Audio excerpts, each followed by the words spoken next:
warahmatullahi wabarakatuh. Selamat pagi anak-anak semuanya. Bagaimana keadaannya hari ini? Semoga dalam keadaan sehat walafiat tanpa kekurangan satu apapun. Baik, di sini Ibu Guru akan mengajak anak-anak untuk belajar yaitu tentang aturan keselamatan di rumah. Untuk kelas 2, tema 8, subtema 1, tentang pembelajaran 1.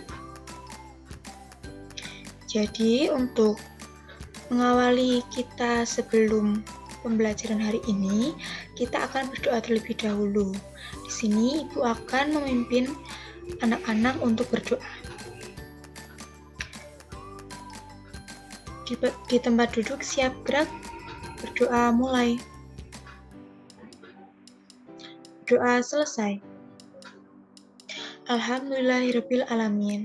Semoga saja dengan kita berdoa, kita dapat diberi kemudahan, diberi kelancaran dalam memperoleh ilmu pada hari ini. Nah, sebelumnya di sini Ibu ingin bertanya, apakah ada anak-anak atau teman-teman kalian yang tidak masuk sekolah? Alhamdulillah semuanya hadir.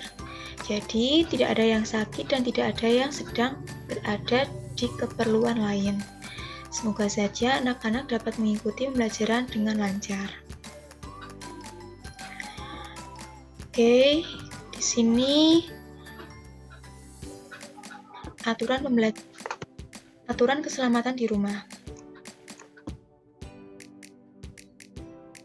Nah, apa yang akan kita pelajari hari ini?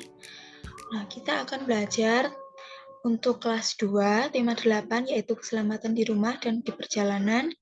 Subtema 1, yaitu aturan keselamatan di rumah. Dan agar kita semangat dalam mengikuti pembelajaran hari ini, kita akan bernyanyi terlebih dahulu. Untuk lagunya, yaitu lagu nasional, yaitu Sorak-Sorak Bergembira. Anak-anak sudah hafal? Baik, di sini Ibu instrumen lagu Sorak-Sorak Bergembira. Untuk anak-anak dipersilahkan untuk ikut menyanyi dengan semangat. Sorak-sorak bergembira.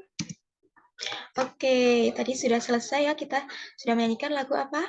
Sorak-Sorak Bergembira. Ya, tadi adalah salah satu lagu nasional yang kita dapat nyanyikan untuk menambah di sini. Siapa ya ini? Halo, namaku Udin. Kali ini kita akan belajar bersama pada tema 8. Apa yang akan kita pelajari? Yang pertama yaitu aturan yang ada di rumah. Yang kedua, cara membaca jam. Dan yang ketiga adalah penggunaan huruf kapital. Nah, di sini anak-anak antara aturan dan juga penggunaan huruf kapital. Oke, jadi di pertemuan sebelumnya kita sudah membahas sedikit tentang aturan juga ya. Nah, sekarang kita akan bahas lebih khusus yaitu tentang aturan yang ada di rumah. Dan lain sebagainya. Nah, anak-anak dipersilakan untuk menyimak. Apakah anak-anak sudah siap? Nah, di sini ada gambar yaitu beberapa gambar ya, ada 4 gambar, 1, 2, 3, dan 4. Di sini amati gambar di bawah dengan teliti. Di sini ada juga bacaan, yaitu Udin anak yang patuh pada aturan. Ia selalu mematuhi aturan di setiap tempat. Udin selalu mematuhi aturan di rumah. Ia juga selalu mematuhi aturan di perjalanan. Nah, di sini ada 4 gambar ya. Nih, kita lihat pada gambar pertama yang ada di sebelah pojok kiri atas. Nah, di sini Udin sedang apa? Udin sedang membantu ibu dan juga kakak perempuannya untuk memasak. Nah, di sini ibu dan kakaknya sedang memotong apa itu? Sedang memotong jagung. Nah, di sini kakak dan ibunya memotong dengan pisau ya. Nah, di sini terlihat Udin sedang bantu mengupas kulit jagungnya. Jadi di sini Udin tidak memegang pisaunya. Di sini Udin yaitu mematuhi aturan di rumah, yaitu dengan menjaga keselamatan, dengan tidak memegang barang-barang yang berbahaya, yaitu benda yang lancip seperti pisau ini. yang dipegang oleh ibu dan juga kakaknya. Kemudian kita berpindah ke yang sebelah kanannya. Nah, di sini ada apa ini? Ini Udin sedang menutup pintu. Sedang menutup pintu karena dia akan bermain atau akan berpergian bersama teman-temannya. Nah, di sini Udin terlihat menutup pintu dan juga sepertinya Udin sedang mengancing pintunya tersebut. Nah, aturan apa yang ada di rumah dan ditaati oleh Udin di sini? Nah, Udin ini menjaga keamanan di rumahnya, yaitu dengan cara menutup pintu dan juga mengancing pintunya agar orang lain atau orang asing tidak dapat masuk ke dalam rumahnya. Kemudian yang selanjutnya, di sebelah kiri bawah ini ada apa? Nah, di sini Udin terlihat sedang menaiki sebuah kendaraan umum ya bersama dengan teman-temannya dan juga ibu guru. Nah, di sini Udin menggunakan sabuk pengaman di dalam kendaraan umum ini. Nah, tujuannya untuk apa? Agar terhindar dari permasalahan-permasalahan yang mungkin saja terjadi ketika menaiki kendaraan umum, contohnya seperti kecelakaan. Nah, di sini Udin mengantisipasi terjadinya kesalahan atau yang dapat terjadi apabila dia menaiki sebuah kendaraan umum, yaitu dengan menggunakan sabuk pengaman, sehingga dia diharapkan tidak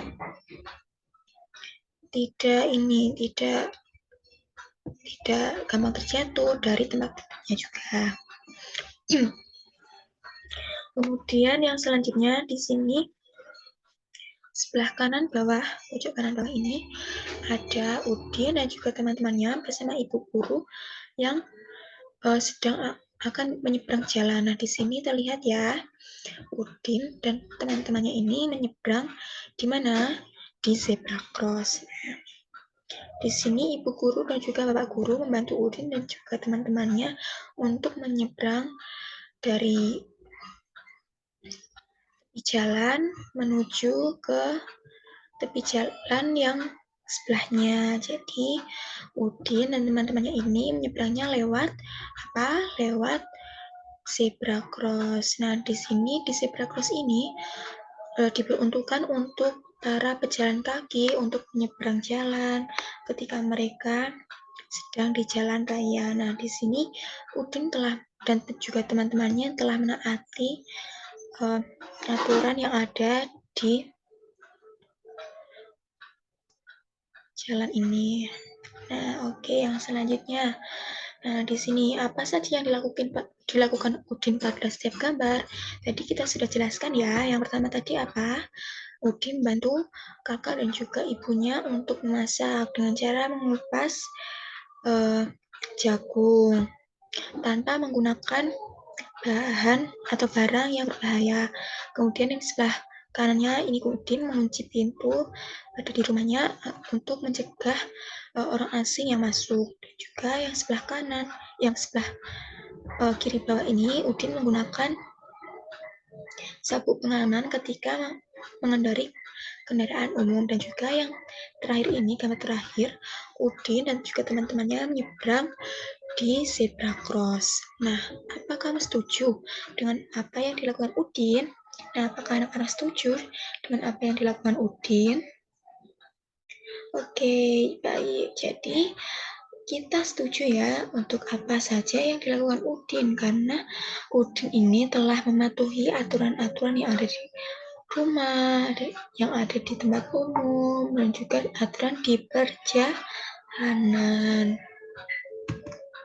Nah, selanjutnya, ini ada juga gambar. Amati gambar di bawah dengan teliti. Kegiatan apa saja yang dilakukan Udin? Nah, di sini ada gambar ya, ada 3 gambar. Yang pertama, Udin sedang makan sarapan.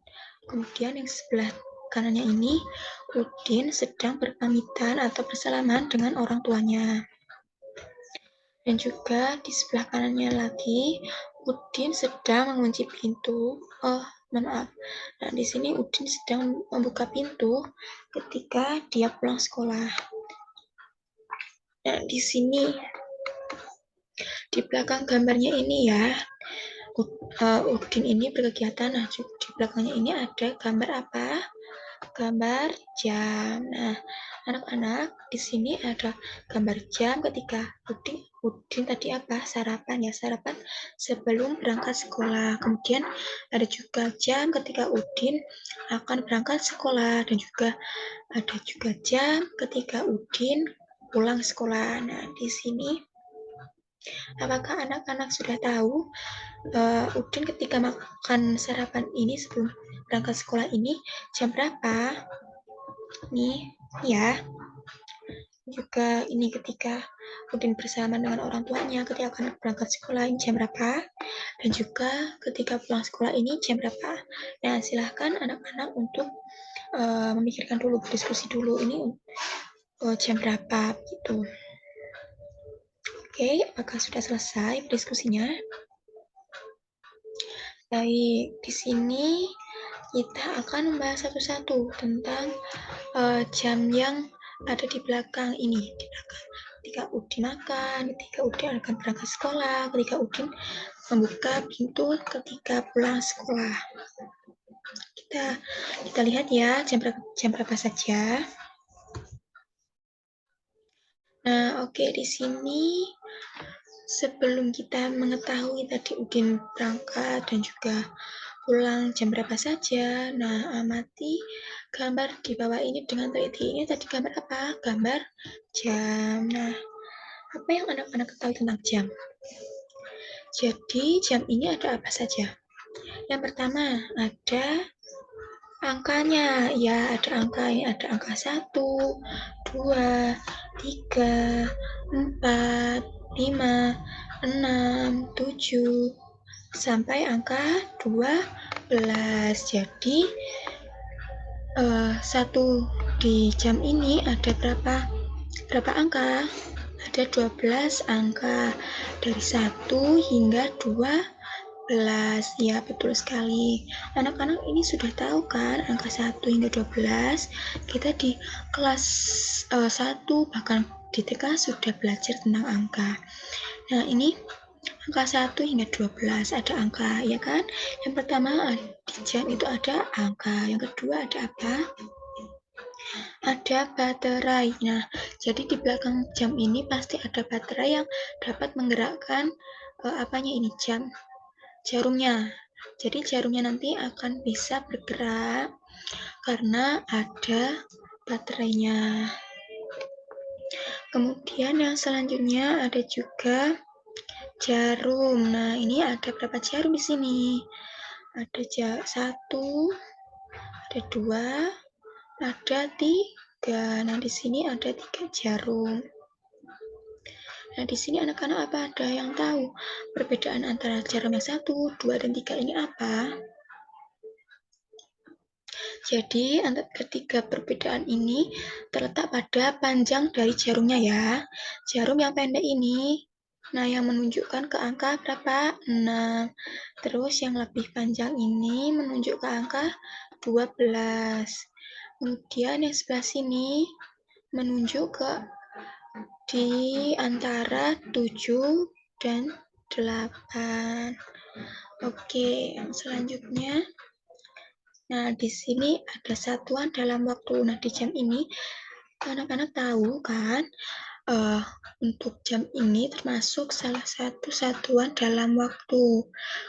Ada apa? Ada detik, ada menit, dan juga ada jam. Nah, jadi satuan waktu ini disimbolkan pada jarum-jarum yang ada pada jamnya. Nah, jadi untuk satuan dalam detik ini disimbolkan dalam jarum yang paling panjang di jamnya ini.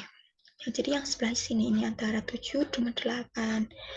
Kemudian satuan dalam menit. Nah, menit ini yaitu pada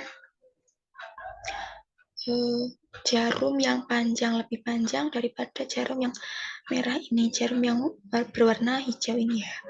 Jadi ini menunjukkan satuan dalam menit. Kemudian di sini ada juga satu lagi, yaitu satuan dalam jam. Nah, di sini ditunjukkan pada angka ke-6. Kemudian di sini, nah di sini ada keterangan juga 1 jam sama dengan 60 menit. 1 menit sama dengan 60 detik. Nah, ini anak-anak pasti belum terlalu paham tentang ini. Nah, kita akan belajar ini di kelas yang lebih tinggi lagi. Nah, tapi di sini Ibu ingin anak-anak lebih tahu tentang ininya dulu, tentang konsepnya dulu ya. Jadi untuk 1 menit ini dapat ditunjukkan di ini antara angka 12 ke yang ini sebelah sini. Garis yang pertama setelah angka 12 ini dinyatakan dengan 1 menit. Nah, 1 menit ini sama dengan 60 detik.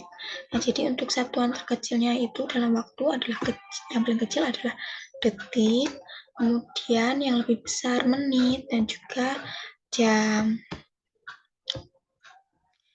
Ini 1 menit sama dengan 60 detik. Jadi antara ini, antara jarum antara 12 hingga ke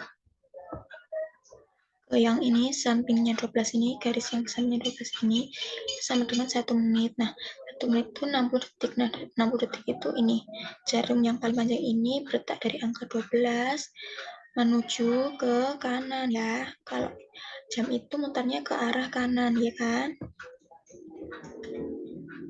Nah, jadi ini, yang ini, jarum yang paling panjang ini berletak ke angka dari 12 ke menuju 12 lagi. Nah, ke sini lagi. Nah, ini dinamakan dengan 1 menit. 1 menit itu 60 detik karena di antara ini garis-garisnya ini ada 60.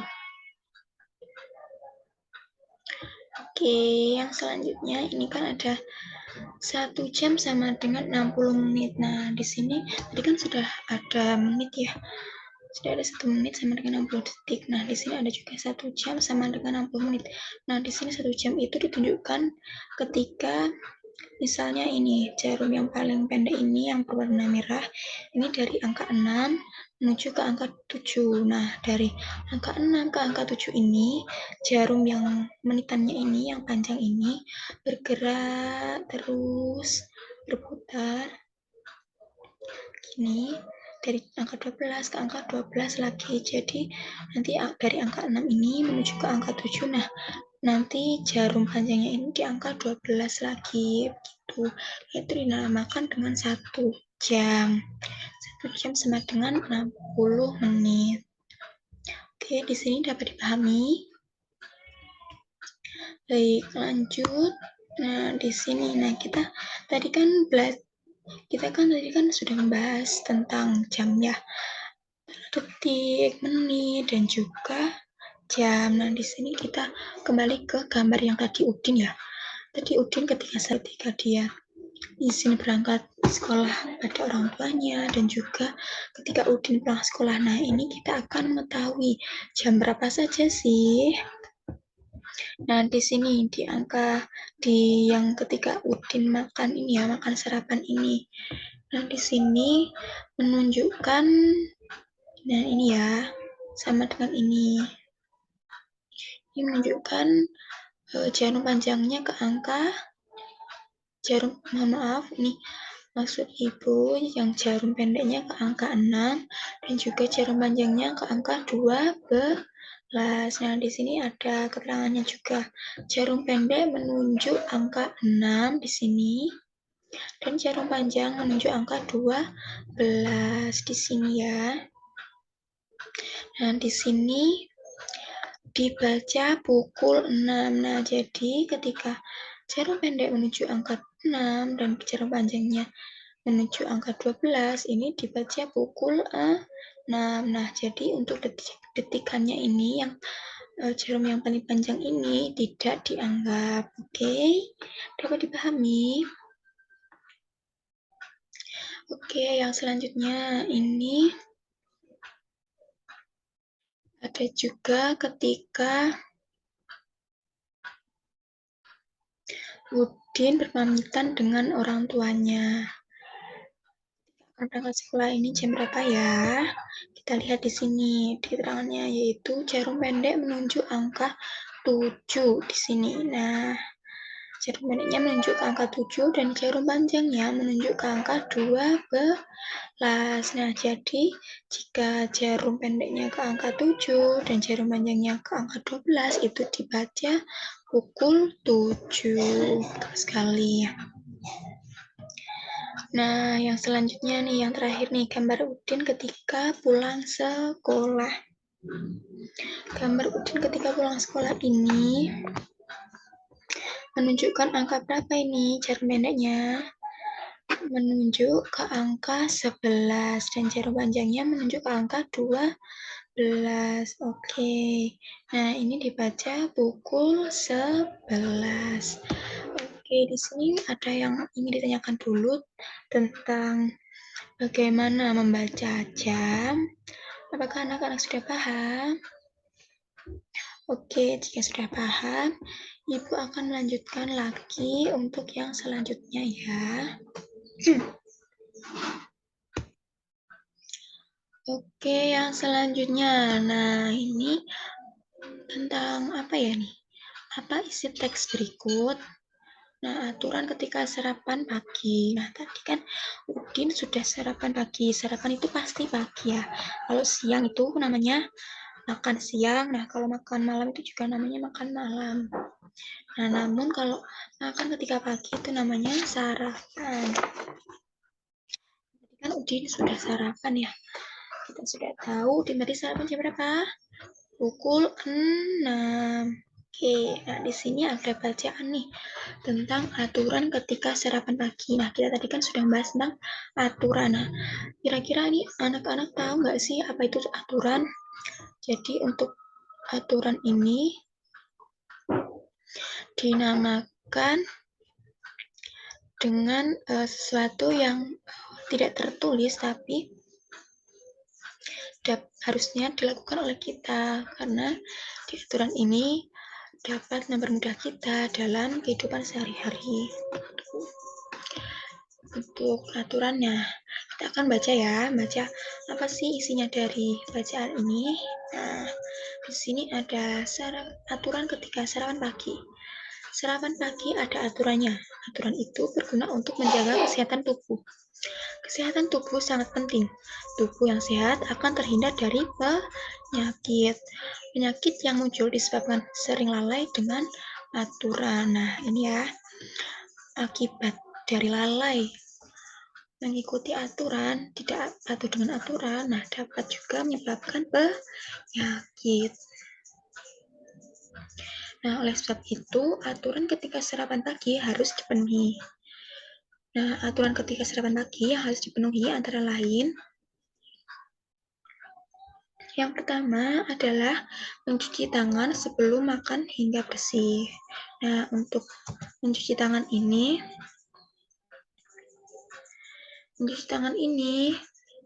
dapat menggunakan sabun ya agar lebih bersih. Jadi jika anak-anak mencuci tangan tapi dengan air mengalir saja itu kurang bersih. Jadi anak-anak harus menggunakan sabun agar lebih bersih. Jadi untuk mencuci tangannya anak-anak tahu kan untuk mencuci tangannya itu dengan di sela-sela pergelangan, di sela-sela ruas-ruas jari ini. Jadi seperti ini. Kemudian juga di yang kuku-kukunya ini. Nah, kukunya seperti ini. Nah, anak-anak, nah ini kukunya sudah dipotongi atau belum?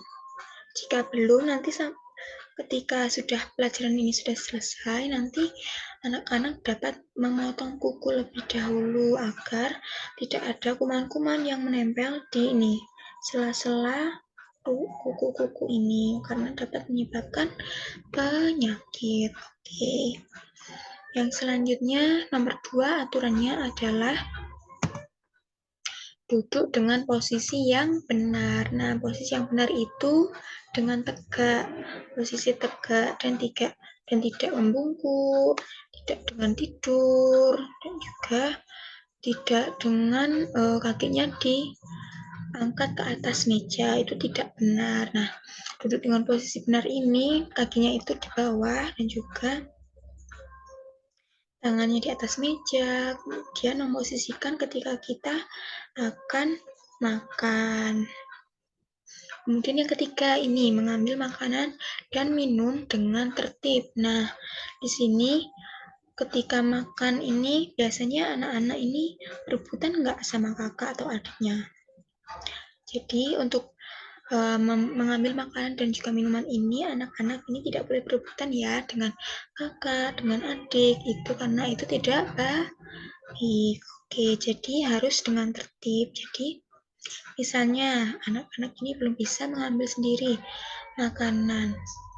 Nah, bisa minta tolong ke kakaknya atau juga orang tuanya, ke ibunya atau juga ke ayahnya untuk meminta tolong mengambilkan makanan juga minuman.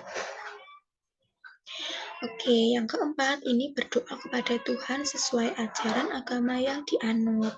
Nah, di sini apa ini? Berdoa kepada Tuhan sesuai ajaran agama yang dianut. Nah, di sini kita berdoa terlebih dahulu. Nah, di sini berdoa ini diharapkan agar makanan yang kita makan ini dapat bergizi, dapat bermanfaat kepada kita ketika sudah kita makan. Oke, yang selanjutnya yaitu yang kelima yaitu makan dengan pelan-pelan dan tidak terburu. Nah, ini makannya pelan-pelan dan tidak terburu. Nah, kalau kita mau berangkat sekolah ya, tadi ketika sarapan tadi, kita makannya itu tidak boleh buru-buru. Nah, jika anak-anak misalnya makannya hampir jam 7, nah, harusnya itu kan anak-anak kan harus sudah mau berangkat sekolah ya. Jadi anak-anak itu seharusnya makannya sebelum menuju jam 7 gitu, agar tidak terburu-buru dan dapat menikmati makanannya. Oke, yang keenam ini adalah tidak berbicara ketika makan. Nah, ketika makan ini di tenggorokan kita ini ada dua saluran. Nah, saluran yang pertama itu menuju ke lambung kita, ke saluran pencernaan kita. Nah, sedangkan yang kedua itu ada saluran menuju ke pernapasan atau ke paru-paru kita. Nah, apabila kita makan, maaf, kita makan dan juga kita berbicara. Nah, kita nanti makannya itu bisa masuk ke saluran yang mengarah ke paru-paru, sehingga ketika mengarah ke paru-paru ini menyebabkan kita bisa tersedak. Nah, jika anak-anak itu tersedak ketika makan, itu penyebabnya adalah ketika makan ini sambil berbicara. Kemudian yang ketujuh ada juga, yang tadi yang keenam ya. Jadi untuk makan itu kita tidak boleh sambil berbicara. Kemudian yang ketujuh ini, setelah makan kita mencuci tangan hingga bersih. Nah, mencuci tangan ini agar tangan kita tidak kotor ketika akan berangkat sekolah, ketika akan melakukan aktivitas yang lain. Nah, mencuci tangan yang ini dengan menggunakan sabun lagi seperti yang kita akan makan tadi ya. Kemudian yang kedelapan ini adalah setelah makan kita berdoa kepada Tuhan sesuai ajaran agamanya yang dianutnya. Nah, untuk berdoa ini kita bersyukur karena kita sudah makan, karena kita diberi kesempatan untuk makan, mendapatkan makanan. Karena mungkin banyak di luar sana yang tidak mendapatkan makanan sehingga tidak bisa sarapan, tidak bisa makan. Karena itu kita apabila sudah makan, sudah mendapatkan makanan, kita harusnya bersyukur dengan berdoa kepada Tuhan. Oke. Nah, di sini kita kembali ke pertanyaan yang atasnya ini ya. Tadi apa ini? Apa isi teks berikut? Nah, apa isi teksnya yang tadi kita telah telah bacakan tadi. Nah, isi teksnya yaitu tentang aturan ketika sarapan pagi. Nah, aturannya ini ada 10, ada 8 dari cuci tangan, kemudian duduk, posisi duduk, dan juga berdoa. Oke. Selanjutnya, nah di sini ketika anak-anak tadi membaca bersama ibu, di sini anak-anak memperhatikan tidak ada berapa kata yang pada kata tersebut huruf depannya ini diberi huruf yang besar atau huruf kapital. Nah, di sini contohnya pada nomor 4 ini, yaitu berdoa kepada Tuhan sesuai ajaran agama yang dianut. Nah, di sini coba anak-anak cermati tulisan ini. Adakah tulisan yang kalimatnya ini ditulis dengan huruf kapital pada huruf pertamanya? Pada tulisan apa? Pada tulisan Tuhan ini ya. Nah, di sini juga nomor 8 ini. Setelah makan, berdoa kepada Tuhan sesuai ajaran agama yang dianut. Nah, ini penulisan kata Tuhan ini ditulis dengan huruf kapital pada awal katanya ya, yaitu dengan huruf kapital pada huruf apa? Huruf T. Nah, anak-anak ini sudah tahu belum huruf kapital atau huruf besar ini digunakan pada saat apa saja? Jika belum, nah kita nanti akan belajar tentang huruf kapital juga. Nah, selanjutnya kita akan bahas tentang, nah ini kata Tuhan ini. Huruf kapital juga dipakai sebagai huruf pertama kata ganti Tuhan. Kata ganti Tuhan yang sering digunakan misalnya, yang pertama yaitu Yang Maha Esa, yang kedua Yang Maha Kuasa, yang ketiga Yang Maha Besar, yang keempat Yang Maha Pengasih, yang kelima Yang Maha Penyayang, dan lain sebagainya. Nah ini nanti untuk contohnya kita akan lihat di slide selanjutnya. Oke. Nah, ini contoh tadi, contoh penggunaan huruf kapital pada kata ganti Tuhan. Di sini ada beberapa contoh. Yang pertama ini tadi apa ya? Tuhan Yang Maha Esa ya. Nah, ini yang termasuk kata ganti Tuhannya, yang ditulis dengan huruf kapital. Oke, kita coba baca yang pertama ini, yaitu semoga Tuhan Yang Maha Esa melindungi kita dari bahaya. Nah, Tuhan Yang Maha Esa ini ditulis dengan huruf kapital pada huruf pertamanya. Hanya huruf pertamanya, tidak semuanya. Jadi, nih pada kata pertama, Tuhan. Nah, ini ditulis dengan huruf kapital T-nya, hanya T-nya saja. Kemudian, Yang Maha Esa. Ini huruf pertamanya yang juga ini ditulis dengan huruf kapital atau huruf besar. Maha ini juga ditulis dengan huruf kapital pada awalnya saja, dan juga Esa ini ditulis dengan huruf kapital pada awalnya saja. Kemudian yang contoh yang kedua yaitu Tuhan Yang Maha Kuasa selalu bersama kita. Nah, ini penulisan dari huruf kapitalnya juga ditulis pada awal kata ya, awal kata Tuhan, awal kata awal kata Maha Kuasa. Kemudian yang ketiga, ini Tuhan Yang Maha Pengasih, yaitu Tuhan Yang Maha Pengasih telah mencukupi segala kebutuhan kita. Nah, penulisan huruf kapitalnya pada kata ganti Tuhan Yang Maha Pengasih. Nah, ini ditulis dengan huruf kapital yang pada kata pertamanya saja, atau huruf pertamanya saja. Selanjutnya, yaitu yang keempat, kita harus yakin terhadap pengorbanan Tuhan Yang Maha Besar. Mohon maaf, Ibu akan mengucapkannya lagi, yaitu kita harus yakin terhadap pertolongan Tuhan Yang Maha Besar. Nah, ini tulisan yang Tuhan Yang Maha Besar ini termasuk kata ganti dari Tuhan. Nah, ini ditulis dengan huruf kapital juga pada pada kata yang pertama. Kemudian yang selanjutnya adalah mari berdoa kepada Tuhan Yang Maha Penyayang agar diberi kebahagiaan. Nah, jadi di sini ditulis Kata ganti Tuhannya juga ditulis dengan huruf kapital atau huruf besar pada awal katanya saja, yaitu Tuhan yang Maha Penyayang. Oke. Nah, di sini di antara kelima contohnya ini tadi, anak-anak sudah paham atau belum untuk penggunaan huruf kapital pada kata ganti Tuhan? Oke, sudah paham? Oke, jika sudah paham, kita akan lanjut pada pembahasan kita selanjutnya. Oke, yang selanjutnya. Ayo bernyanyi. Nah, di sini ada sebuah lagu Terima Kasih Ya Tuhan. Ciptaannya oleh A.T. Mahfud dengan birama 2/4.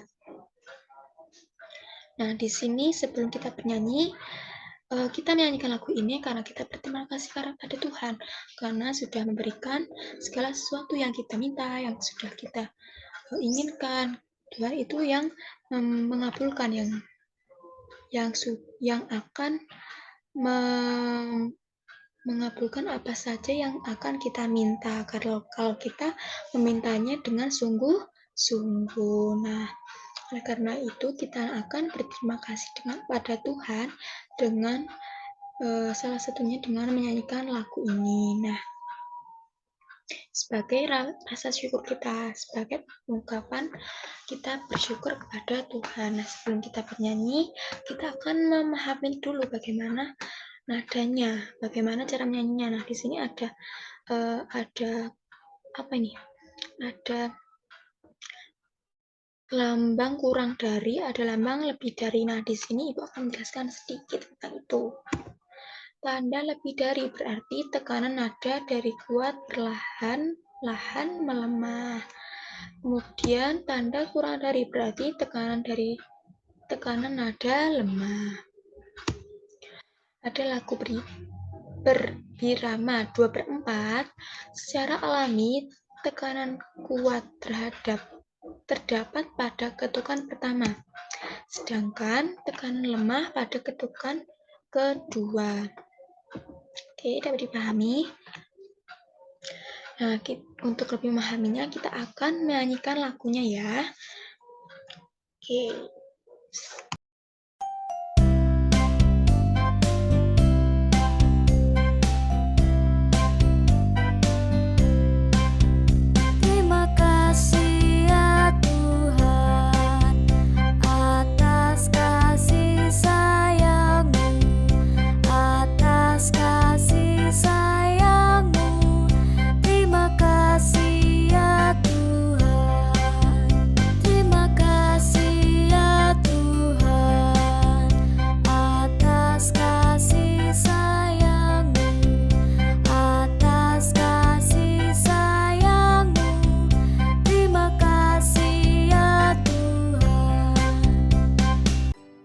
Oke anak-anak, di sini Ibu sudah membuat LKPD. Silakan anak-anak untuk mengisi dan mengerjakan LKPD yang telah Ibu buat ya. Dan di sini ada nama kelas, silakan ditulis namanya, misalnya Eva. Kemudian nomornya, misalnya nomor 12, kelasnya kelas 2. Oke. Lanjut untuk mengerjakan yang ini. Silakan anak-anak untuk membaca petunjuk belajarnya terlebih dahulu pada kegiatan 1 dan kegiatan selanjutnya. Oke. Di sini silakan masangkan cara membaca jam dengan keterangan jarum di bawahnya. 9. Nah, keterangan jarumnya yang mana? Yang ini. Jarum pendek ke angka 9, jarum panjang ke angka 12. Seperti ini. Kemudian pukul 3. Yang ke sini. Jarum pendek ke angka 3, panjang ke angka 12. Kemudian pukul 6. Pukul 6 yang ini, yang pendek ke 6, yang panjang ke 12. Pukul 11 yang sini. Yang pendek ke 11 dan yang panjang ke 12. Yang pukul 5. Ini ke sini. Oke, selanjutnya kegiatan 2. Ini anak-anak dipersilakan untuk baca dulu. Ini gambar jam pukul berapa? Pukul 10. Nah, ditarik dari sini menuju ke bawah sini, ke bawahnya jamnya ini. Pukul 8. Sini pukul 2. Pukul 4. 9. Nah, ini kita susun kata-kata berikut menjadi kalimat yang utuh.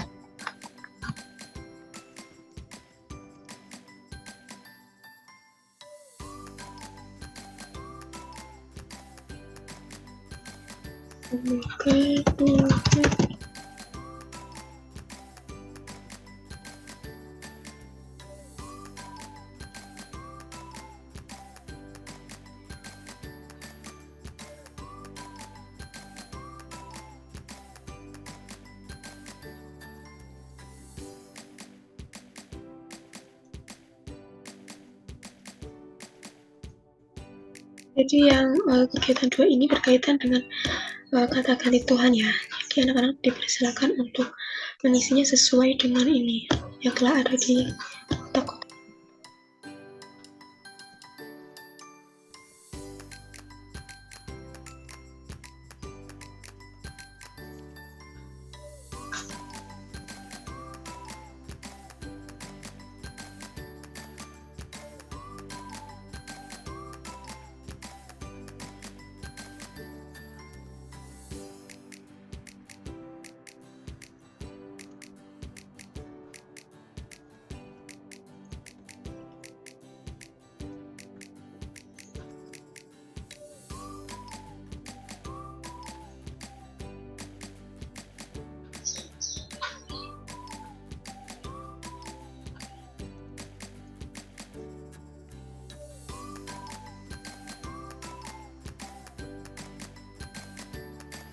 Oke, kita lanjut ke kegiatan yang keempat. Ini kita harus menulis dengan huruf kapital yang tepat. Oke, ini nama orangnya harus ditulis dengan huruf kapital.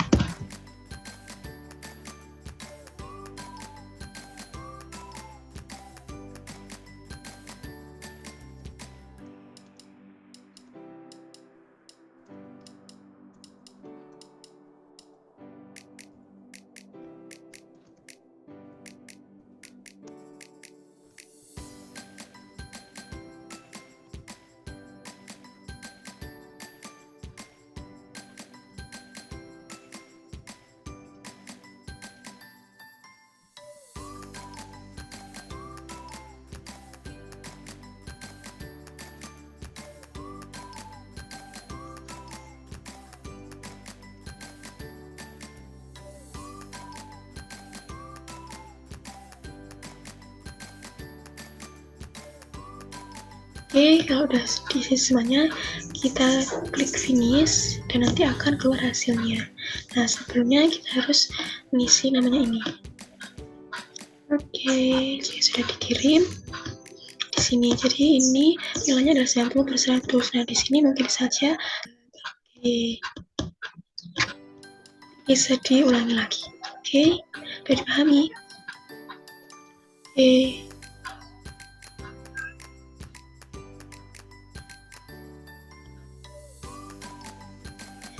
Oke, selanjutnya di sini Ibu juga sudah ada soal untuk evaluasi. Nah, di sini Ibu ingin melihat apakah anak-anak sudah memahami atau belum materi yang sudah kita bahas. Oke, jadi di sini silakan anak-anak untuk mengerjakan di soal kuisis.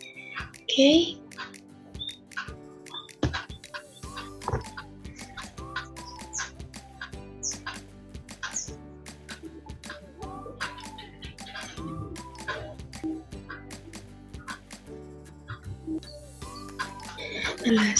Selanjutnya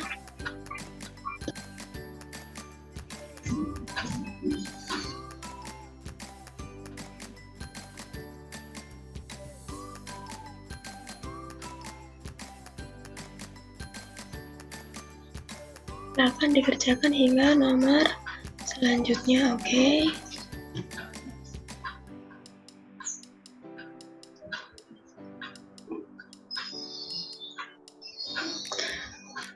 Jika sudah selesai, nanti Ibu akan cek nilainya apakah sudah benar semua atau belum. Oke, jika nanti sudah selesai semua, Ibu akan ngecek. Oke, nanti jika nilainya sudah bagus semua, nanti kita akan lakukan pengayaan. Oke, dipahami? Oke. Baik, mungkin sekian dari Ibu. Jika ada salahnya, mohon maaf. Wassalamualaikum warahmatullahi wabarakatuh.